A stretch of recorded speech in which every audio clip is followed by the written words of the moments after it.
Hello guys, assalamu alaikum. Welcome to another new vlog video. খাইছেননি ভাত আসেননি বালা, আমি হলাম সিলেটি ফুলা। তো গাইস সবাই কেমন আছেন? আশা করি অনেক ভালো আছেন। সকাল সকাল হাজির হয়ে গেছি আপনাদের সামনে আমার জীবনের প্রথম একটি ব্লগ ভিডিও নিয়ে। আজকে সকাল সকাল ঘুম থেকে উঠে গেছি। ওঠার পরে আব্বা কইতেছে যে গরুরে নাস্তা আইনা দেওয়ার জন্য রাস্তার জন্য খেয়ে ধান ভাঙাইতেছে, ওখান থেকে খেয়ের গরুরে আইনা দিতাম। পরে আমি উঠে গেছি, নিজে নাস্তা করি নাই, এই গরুর জন্য নাস্তা আনার জন্য রওনা দিচ্ছি। দেখতেছেন শিকা বাউ নিয়ে রাস্তা দিয়ে হাইটে যাইতেছি।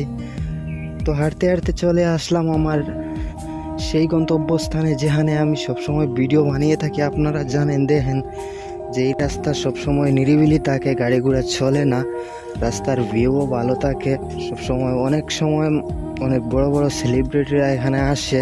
তো কথা বলতে বলতে চলে আসলাম আস্তে আস্তে হাঁটি হাঁটি পা করে আমার গন্তব্যস্থানে, যেখানে ধান ভাঙ্গাইতেছে। আসার পরে এখানে দেখতে পাইলাম যে অবাক করা একটি কাণ্ড ঘটে গেল। বিষয়টা হাস্যকর হলেও অনেক মর্মান্তিক।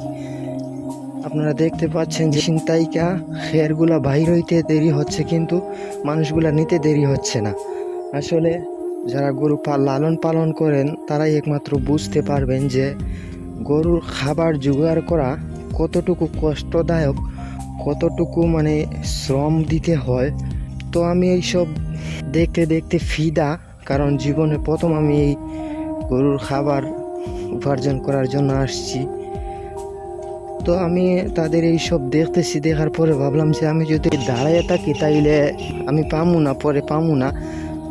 পরে নিজে লাগিয়ে গেলাম, একটু সুযোগ পাইছি, কেউ এখানে নাই, তখন আমি লাগিয়ে গেছি। লাগার পরে কিছু